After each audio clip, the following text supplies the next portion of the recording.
Hello bitches and welcome back to my channel. So, I haven't done a video in a while, we're all aware of this, but we're coming back with a motherfucking bang. So, happy Halloween to everyone watching. Today I got the best bitches in my life to sit down with me, talk about some ooky spooky shit, kind of get scared, suck some dick, whatever we want to do. So we're all dressed up in a little Halloween cosplay or costume. If you're interested in seeing more in-depth footage of what we decided to wear today, you better stay tuned. So today I have Crimson with me, who is my auntie. Hey Crimson, how are you, bitch? I'm doing fine, bitch. Oh my god, Katie, I am your biggest fan.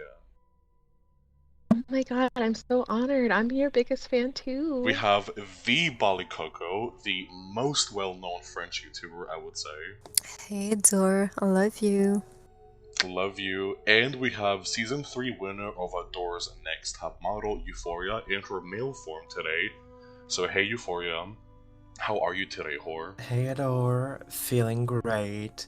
The kooky and spooky vibe, like a proper Halloween ass loving bitch. So yeah. Now that we are all introduced with each other, I mean as if we already weren't, how do you guys feel about the paranormal? Are you a believer? I'm a believer, but I haven't had anything like happen to me. But I am a believer. I just don't haven't had anything like happen to me personally, you know? I try to keep an open mind when it comes to things here. Like, even though personally I'm a Christian and I value that doctrine a lot, I also know that there's just some things here that you can't really explain, and things that happen here at the right time in the right place. You know what I mean? I do and I do not. I'm of course Muslim, I'm also Arab. A part of me is aware of a paranormal world as every religion, but sometimes I just get so scared that I'd rather not believe it to not think about it. But I'm aware that it exists. Fuck yeah, spiritual, paranormal, energies. I'm here for all of it. I consider myself to be an eclectic witch in real life and I practice, so I absolutely do. Period. So how I feel about the paranormal is that first of all, throughout my entire life, I have been plagued by a lot of paranormal experiences, both good and bad and/or neutral. But I do have quite a few bad experiences, and I will be diving into what happened and why I believe they happened. It might get slightly personal, but I'm gonna try to keep it lighthearted.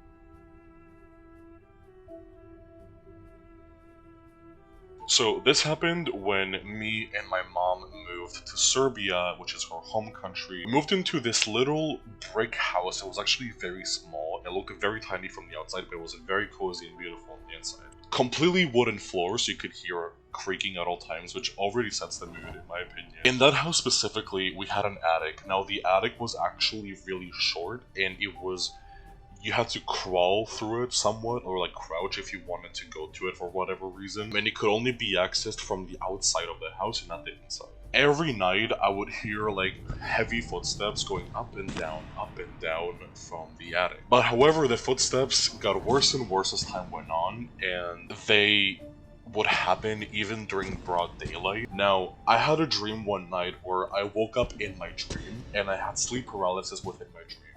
I saw this extremely tall man walk into my room. He had like a long trench coat that went down to his knees, and he had like a top hat, and he was pitch black.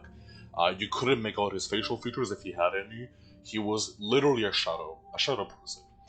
Um, he comes into my room, and I hear a very loud screech, like a woman screaming for her life. Um, and I woke up out of fear. Nothing happens until the following night. The following night, I stayed up until like 3 to 4 a.m. watching YouTube videos. And I remember I was fully awake when this happened. I wasn't on anything. I wasn't sleepy in the slightest. I was fully aware of what was happening. I saw, while I was on my computer, I saw that someone entered my room. And at first, I thought it was my mom who was gonna beat my fucking ass for being awake at like 4 a.m. But I looked up and it was literally the man in my dream from the previous night. He was tall, I couldn't see his face, and even though I was staring at his face, I felt such severe dread. He felt like death and depression and despair if it was like a person. I literally froze and I just was staring at him until he melted into a snake and he disappeared just like in my dream. I stayed there for 5 minutes and I couldn't do anything. And then I slowly got off my bed and I opened the bedroom door, but I didn't tell my mom because I didn't want to wake her. So creepy. So this dude melted into a snake? No, Oh, this is the wow. devil. It does exist for us. For us, this is literally the devil trying to scare the hell out of you. There's a difference between the spirit and the devil. The devil can take the form of animals and anything that would scare you, but the spirit is another thing. I mean, I was just going to say here, from the psychiatrist in me is thinking, okay, you said you were 12 when this happened? 14, 15. You know, there is like a local legend tied to my area which has something very similar to that. Except the snake thing. And it really creeped me out and it gave me chills and it made me live the situation all again when you mentioned it. And this is not only from my own experience. I actually know two more people which had like doing with this kind of person or whatever that is, shadow person, anything. And one is a very, very, very old story which my grandmother told me about. After it happened to me, when I told her, she told me that something similar happened to her father. And also, my friend's uncle had a similar experience with this. So it's like really weird that you just described something that feels really similar.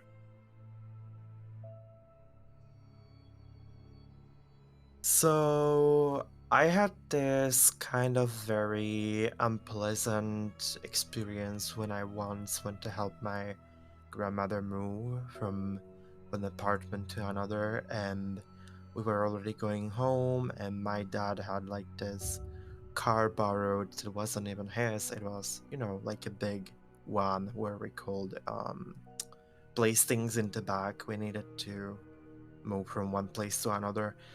And as we were going home, my dad decided, like, okay, you know what? I'm gonna actually do some shopping. So it was just me and my sister in the car left on the parking lot of the shop.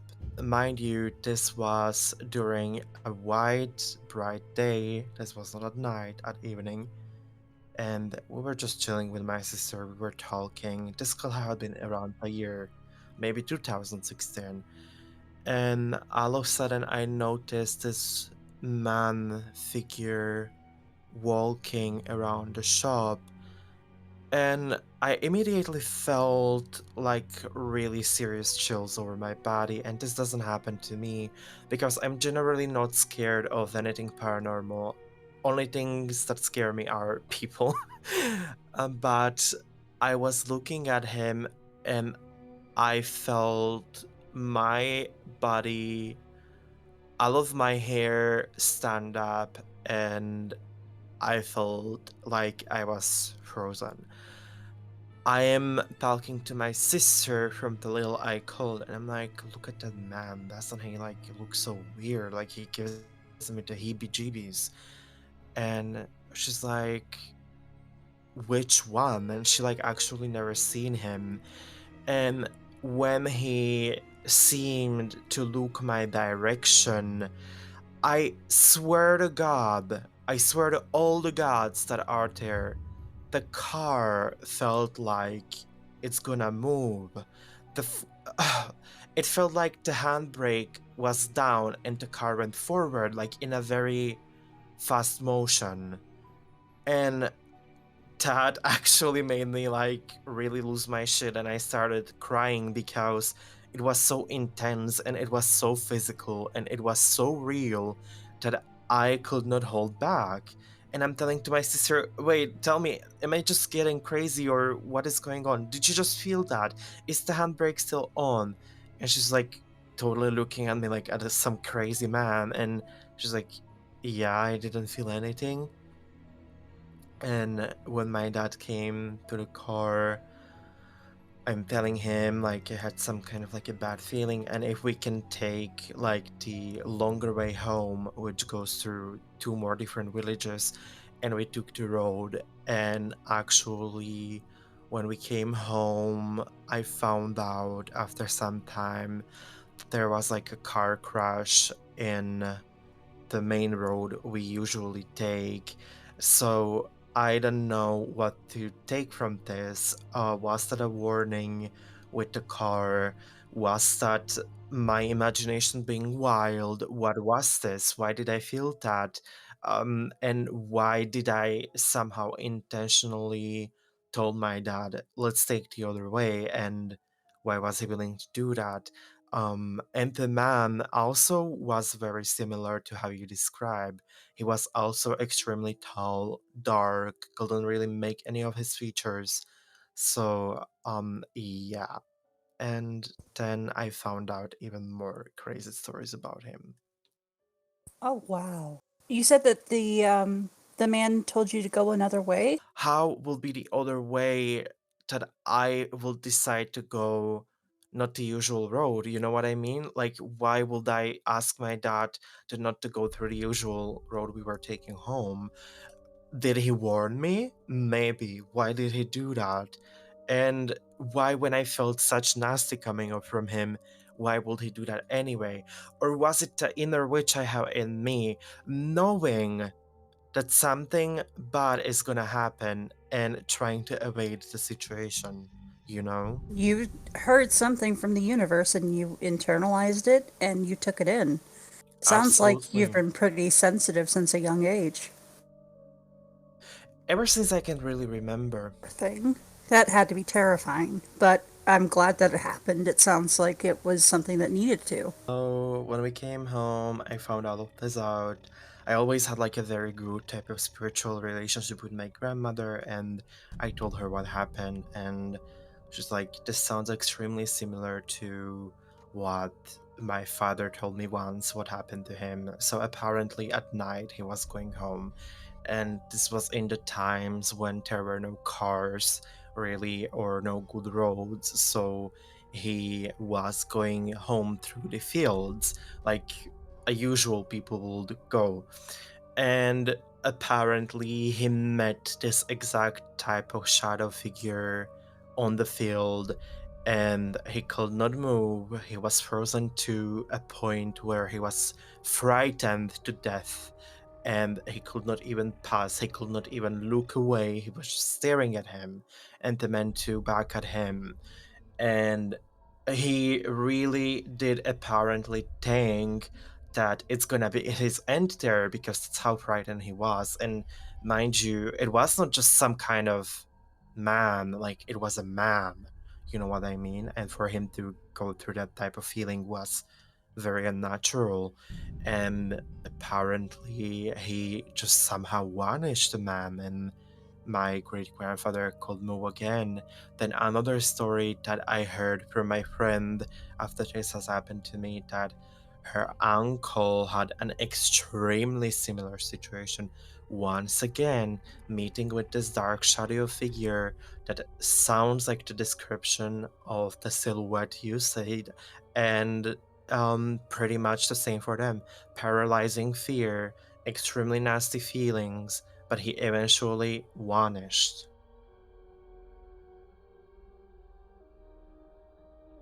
I think I will share the story that made me hate jinns and spirits and give me the strength to literally kill them completely. So, it started on a travel. I was young. I was about 17 years old. That's like 10 years ago. Okay. And I went for a semester in Indonesia. My background is Arabian, Muslim. We have crazy stories like Christians and Jews about spirits, about black magic. Anything magic is bad. It must be forbidden, it must be punished by God, it's bad. So that's my background at this age. When I went to Indonesia, I was alone in a little room in a residence for girls where I was, sleeping, and it was near the university.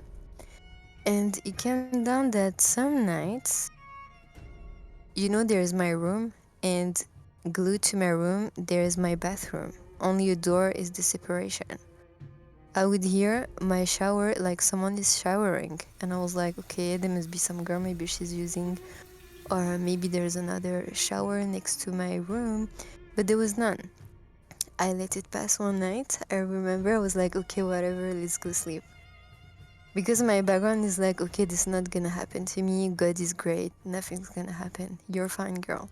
So the days were continuing, and the week passed, and another week, and then it came back. And one day I woke up in the middle of the night because of a nightmare. I was alone in a white box, and someone was telling me, "Wake up, I'm here." So I woke up. And then I hear this shower noise again, someone is showering in my bathroom. I wake up and I open the door. I see water on the floor, but nobody. And no shower, like working, but there's water on the floor. And I'm like, okay, what the hell is this? So I go back to sleep. I hear again the water. Again, someone showering. So I stand up again and I go see and I'm like, oh God, what is this? I see again water on the floor, and then I literally freaked out and I called my mom in France and I was like, Mom, there's something not normal. So she told me like, okay, look, you're gonna go and buy some salt and you're gonna put it in where the water goes. So I went and I bought some salt and I put it there and I just asked like, please God, protect me. I don't want to have anything. I'm so scared. I don't like this. I go to sleep and I see a man and he tells me, I am here. I am next to you. If you don't wake up, I will come to see you in your dream. And don't you put salt on the floor. I know it. So then I freaked out even more. I know and I tell it, but Oh, honey. at this age, I know. But at this age, I was like, no, this is too much for me. And still, because I have a strong religious background, I was strong. I was like, okay, there's God. I'm gonna be fine. So I opened that. I was nerved. I was angry at this moment. I was like, I woke up. I was like, motherfucker, I'm gonna open the bathroom. You're gonna have troubles with me. So I opened the bathroom and I see water is still on the floor, and I'm like, but no one is showering. The last shower I took was the morning. There's no way it can be wet. So I go back to sleep and I listen again to this noise, and I was like, okay, take your shower, do what you want, but don't touch me. So after I go out, it was night, and I talk with the neighbors, and then I seen the neighbor, she was putting, food on a wood stall. And I was like, why you're putting food? There's no animals here. And the birds are not gonna eat that much food. Like she was really putting food, and sweets and stuff. And she was like, I'm feeding the spirits. And I'm like, okay, wait. Are we not in a 90% Muslim country? What the hell are you doing with spirits? And she was like, oh, this is our culture. We live with them. There are spirits here around the residence. They live here, and sometimes you can't even see them. And I was like, I understand now what I'm listening to at night. And I told her, is it possible that one is in my bathroom using my shower? And she was like, oh yes, it's absolutely possible, and they like girls.